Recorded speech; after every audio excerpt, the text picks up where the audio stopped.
உலகை எழுப்பும் ஞாயிறு அங்கே குடியிருப்பான். அவன் ஆனை முகத்தனின் அடியவர் மனத்தில் ஒளியாய் வந்து கொலுவிருப்பான்.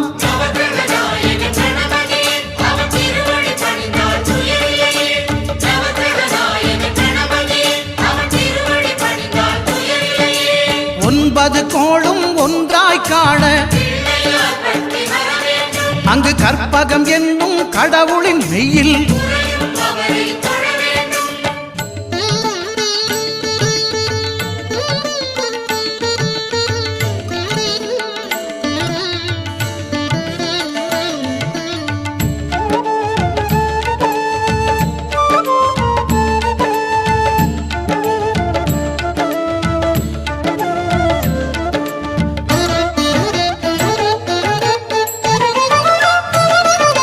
திங்கள் பகவான் திருமுகம் காண